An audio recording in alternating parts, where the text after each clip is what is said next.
Hey, welcome back to another edition of Blue Ridge Silverhound, and we have probably one of the coolest videos that I wanted to share, and this is due to popular demand. A lot of my patrons and subscribers have asked, well, Blue Ridge, I want to look for coins, everyday coins that I find, it doesn't matter what condition they are. I want to find coins that are valuable, that are rare, that people want.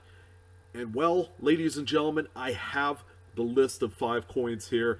Just some random coins that finished at auction, in years past that I wanted to kind of highlight out there for you, for your drooling, kind of. These things are amazing, and it's hard to believe that some of these coins sold for the amount of money it did.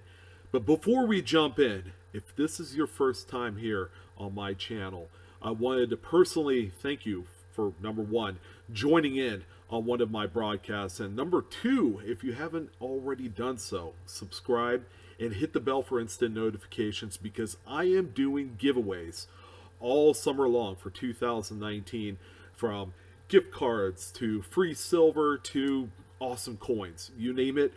I'm going to be putting it out there as a way of giving back to the community, and I have no problem doing it. Love you guys, and as always, I appreciate all of the support and all the views. Thank you for taking time out of your day to join me. And let's go ahead and get started, because I cannot wait to jump into this list. And from top to bottom, these are coins that are highly recognizable in some aspect of Lincoln cent collecting. I'm happy to say that all of these coins sold for a lot of money in spite of its warts. All right, these coins, what's the phrase to use on this? These coins have 99 problems, obviously, and pretty nuts. So let's go ahead and jump in. So the first coin, okay, is a coin that everybody looks for, and most people are highly unsuccessful in finding it because they are tough to find, or people just overlook this particular variety. And it's the 1992D Close AM variety Lincoln penny. Okay, for those of you that don't know what this is, okay, this is actually a coin that was inadvertently struck with a proof die that was intended for a 1992 proof coin. So the best way that you're going to be able to kind of discern exactly what the close AM is if you look at the reverse of this coin. A and M in America will have a nice good deal of space between those two letters at the foot of each of those letters. It's kind of hard to explain. Some people have found these and have reached out to me. Hey, Blue Ridge, is this a close AM? Unfortunately, it's not. If you compared this coin with other just regular wide AM coins, is what they're called, you could tell the cavernous kind of split in between the two letters, and it's going to be really easy to point out once you do find it. I always tell people, if you can get under a magnifier when you're looking for these coins, that is the best way. All right. And another thing to keep in mind with the close AM variant coins, the initials on the reverse, the FG, will have a kind of like more blockier, wider letter G, and it's going to sit just a hair further away from the steps of Lincoln Memorial. All right. So what can I tell you about this coin that I haven't already told you? Well, this one has a lot of problems. Okay, this one is graded PCGS Unk Details Damaged. All right, this is a coin that sold on Heritage Auctions April 23rd in 2014.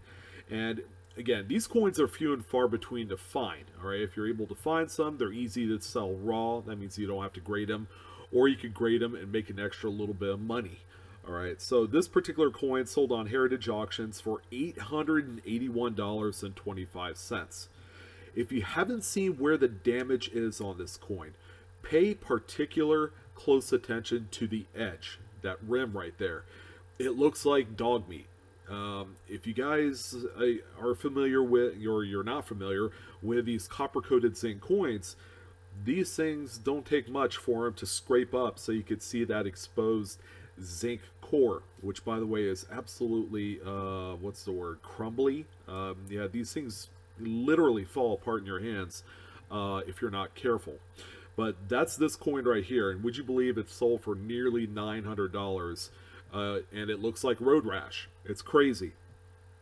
So the second coin on the list is a coin that everybody's still looking for, all right, because this has grown into the folklore of one of the chase pieces of Lincoln penny collecting, and that's the 1983 Lincoln penny. Okay, not just any 1983 Lincoln penny. This one is what they call the copper transitional composition coin. Okay, it is made in error. As we all know, 1982 was the last year of the bronze composition, which was 95% copper, 5% zinc. All right, they just call them copper pennies. Okay, and that's always been called that for as long as I could remember. So in 1983, they were all supposed to be this cheaper, lighter weight, copper coated zinc planchet. All right, in the case of this coin right here, one of those older planchets from back a year prior, that was that 95% copper planchet, alloy, was struck on the 1983 coins. Okay, there are a few that exist, somewhere around a dozen of these exist in the marketplace, or have existed in the marketplace at one point. But this one right here is, a pretty rare coin. So this one right here, believe it or not, was graded Annex AU58 details, and it's shown as damaged. So what I did was drew in a couple guide arrows to show you a few of those little hits, on the edge, the rim right there. You also have, a couple pretty noticeable scrapes on the obverse at the truncation of Lincoln's bust and into the date. Okay, it looks like kind of like counter wheel damage, as if these things were being put into a coin roll and then subsequently crimped at the end. It kind of looks like that type of damage. And then on the reverse, you see a pretty noticeable scrape right there, and a pretty nice ding on the edge there. So with all things considering, this one sold on Great Collections September 9th, 2018 for $4,050. That's quite a bit of money for a coin that has problems. Okay, so some people are ready to write off coins that look like this. Oh my gosh, it's damaged. There's no way I could get any sort of money for this. Think again, young lads. These things are valuable in just about every conceivable grade, unless they were smashed by on a train track somewhere. But anyways, a pretty neat, very valuable coin, even in damaged state. All right, so the third coin right here, of course, it's no secret. We got to throw in a 1955 doubled die Obverse Lincoln penny. Okay, this is the poster child of double dies. All right, there's nothing more stronger, more radical than this one right here. So this one was on Heritage Auctions way back in 2012, and this one is an Annex AU50 details. Now get this. This one has a lot of issues, all right? If you're looking at the picture for the first time, you could kind of pinpoint a few things, all right? There's corrosion on the reverse. See those little kind of like mini craters and pock marks there? So this one has been subjected either, been dug into the ground, or perhaps it was something that was contacted by some sort of corrosive. That will also cause that.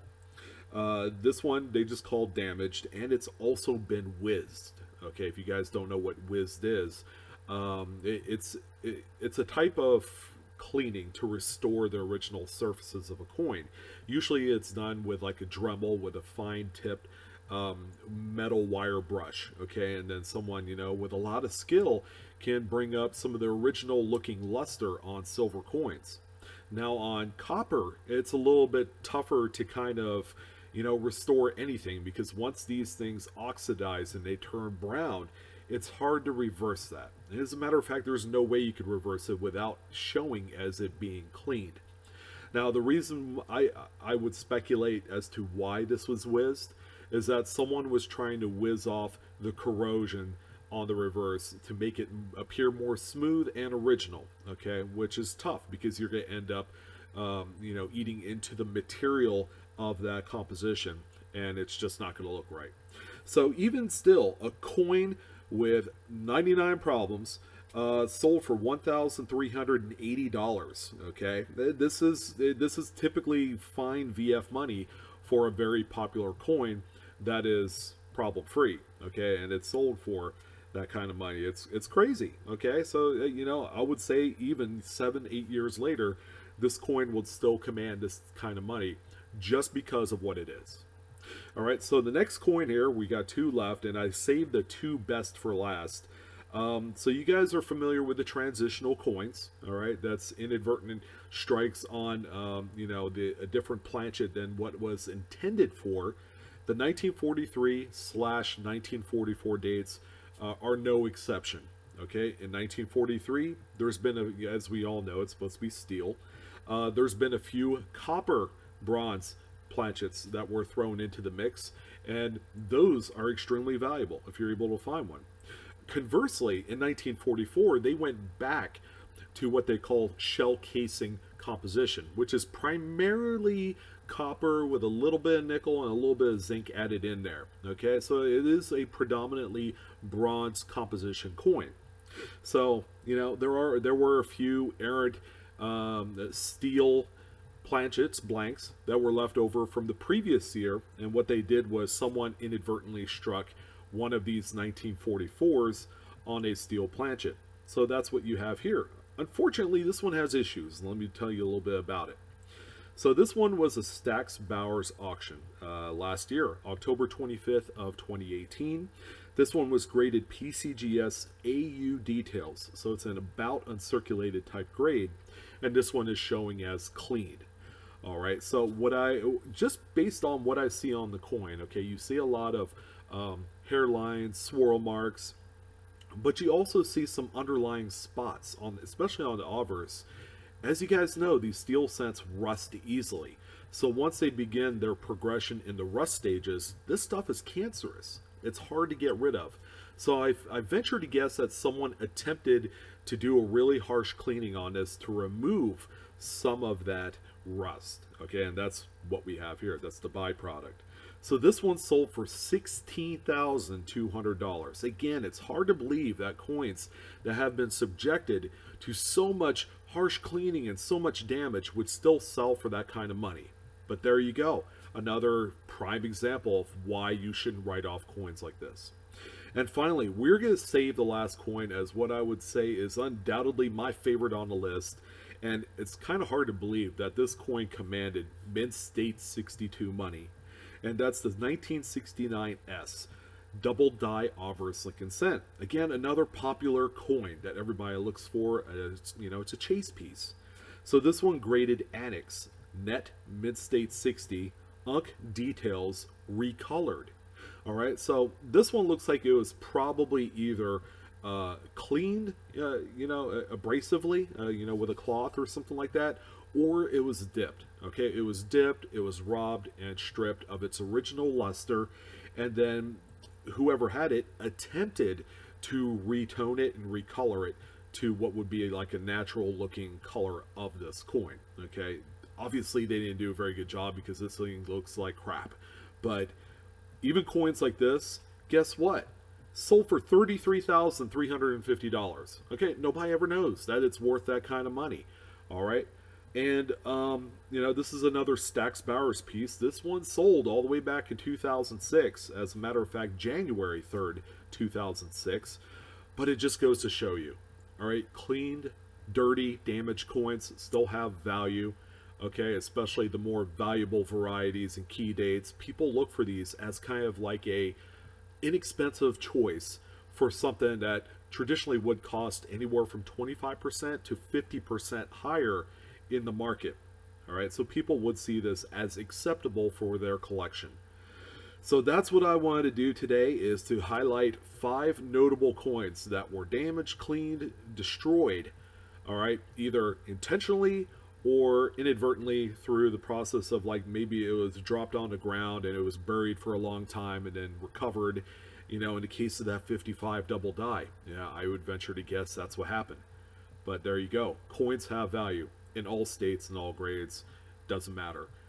So I want to thank you guys for joining in on this video. Hope you found it entertaining as well as I did. It was a lot of fun to discuss. And if you guys have anything to say, I would love to hear your comments. Feel free to share and subscribe. Of course, I got the giveaway, so you'll want to hit the bell. So thank you guys for joining in. You guys have a wonderful afternoon, and I will see you on the next one. Discovering together, baby.